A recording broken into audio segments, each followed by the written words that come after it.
আহত ভাই বোনদের প্রতি গভীর শ্রদ্ধা জানাই। এই আন্দোলনে আমরা নারীদের অবদান কখনো ভুলার নয়। আমরা সবসময় অন্যায়ের বিরুদ্ধে দাঁড়াই, কিন্তু দিন শেষে আমাদের ন্যায্য অধিকার ও সম্মান থেকে আমরা বঞ্চিত হতে হয়। জুলাই আন্দোলনে আমরা নারীরা ভাইদের ডাল হয়ে দাঁড়িয়েছিলাম, অথচ আজ সেই ভাইয়েরাই আমাদের পাশে নেই। উপদেষ্টা বলে ছাত্র প্রতিনিধি রয়েছে, কিন্তু কোনো নারী নেই। এটা কি ন্যায্য? আমরা এই মাইনাসের রাজনীতি চাই না, আমরা নারী পুরুষ সমান অধিকার চাই। এই আন্দোলনে শুধু এক নামই শোনা যায়, কিন্তু আহত ও নিপীড়িত মেয়েদের কথা কেউ বলে না। আমি আমার নিজের একটা ঘটনা বলি।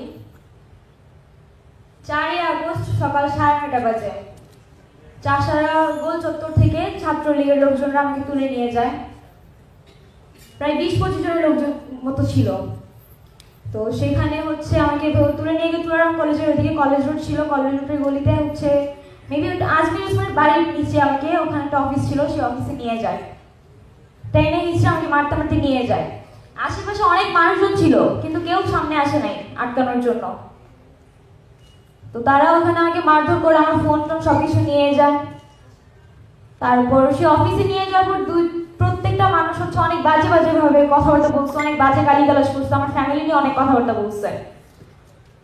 এমনও কথা বলছে যে আন্দোলন করো, আন্দোলন একদম ভরে দিব, এইসব বাজে কথাও শুনতে হয়েছে। তো ওইখান থেকে পরে লাস্ট মুহূর্তে সবাইকে বের করে দেয়। 2 জন ছিল, 2 জন মিলে পরে আমাকে ধর্ষণ করে।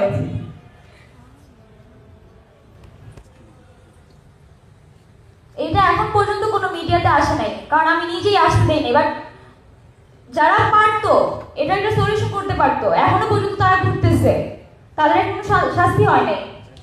সার্জিস ভাই থেকে শুরু করে ওমামা ফাতেমা, নুসরাত তাবাসসুম সবাই জানে। ওমামা ফাতেমাকে যখন আমি জানাই, তখন বলে কি ও আচ্ছা তোমার সাথে অনেক খারাপ হয়েছে, আচ্ছা দেখবো না বিষয়টা, শেষ। এইখানেই ক্লিয়ার, ক্লোজ করে দিছে টপিক। নুসরাত তাবাসসুম আমাকে জানাই, উনি আমাকে বলে তুই আমাকে হোয়াটসঅ্যাপে নক দিস। টিএসসি ক্যাফেটেরিয়াতে আমি তার পাশের টেবিলে বসা, তাকে হোয়াটসঅ্যাপে নক করি, সে হোয়াটসঅ্যাপে মেসেজ করে সিন করে, কিন্তু কোনো রিপ্লাই করে না।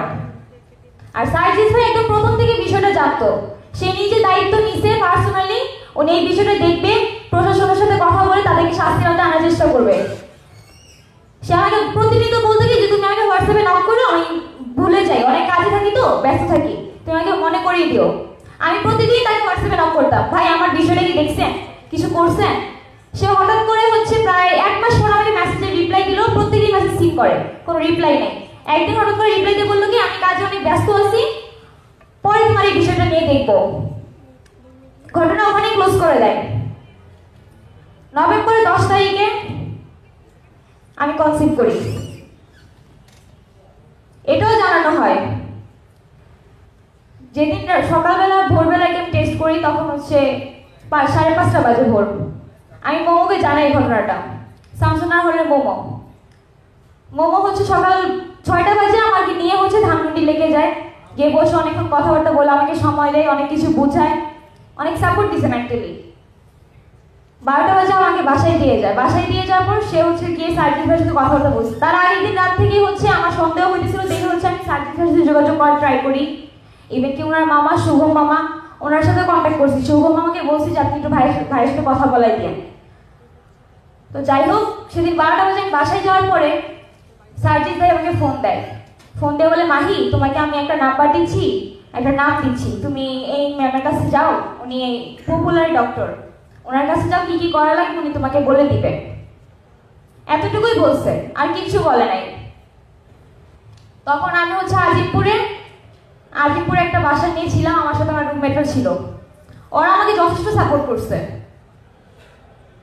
আর এই ঘটনাটা আস্তে আস্তে পরে টিএসসি এমন কেউ নাই যে জানে না, ঢাকা ইউনিভার্সিটির এমন কেউ নাই যে জানে না, আমার প্রাইভেট ইউনিভার্সিটির অনেক মেয়েরা জানে। আমি রিমিয়াপুর কথা বলি, আমাদের নির্বাহী সদস্য, উনিও বিষয়টা জানে। উনি শুধু বলছে কি হ্যাঁ আমি বিষয়টা দেখতেছি, দেখি কি করা যায়, কিন্তু এখন পর্যন্ত কোনো কিছুই করতে পারে নাই। যেই 2টা লোক এই কাজগুলো করছে তারা এখন পর্যন্ত ঘুরতেছে, তাদের কোনো শাস্তি এখনো হয় নাই। যাদের জন্য আমি আমার লাইফটাকে নষ্ট করছি, যে আন্দোলন, এই আন্দোলনের পরেও কেন এখন আমরা বৈষম্য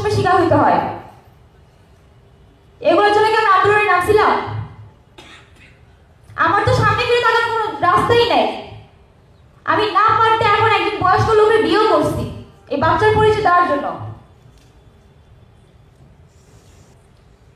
তো যাই হোক, ডিসেম্বরের 31 তারিখে আমার বাচ্চা নষ্ট হয়ে গেছে আনফরচুনেটলি, ওইটা ওখানে ক্লোজ হয়ে গেছে, এটা নিয়ে কোনো সমস্যাও নাই। তবে আমার কথা হচ্ছে এখানে যে জুলাই আন্দোলনে 6 মাস পার হয়ে গেল, আমার এই বিষয়টা সবাই জানে, এমন কেউ নাই যে জানে না। এখনো কেন তাদের শাস্তি হইল না? আমি কেন আমার ন্যায্য বিচারটা এখনো পাইলাম না? সবার কাছে আমার একটাই অনুরোধ যে আর যাই করেন মেয়েদের সাথে এইসব কাজগুলো করেন না। মেয়েদেরকে একটু হইলেও জায়গা দেন, তাহলে যদি প্রত্যেকটা সেক্টরে যদি কাজ করতে পারে, স্বতঃস্ফূর্তভাবে অংশগ্রহণ করতে পারে। এই সরকারের কাছে আমার এটাই চাওয়া। ধন্যবাদ সবাইকে। ইনকিলাব জিন্দাবাদ।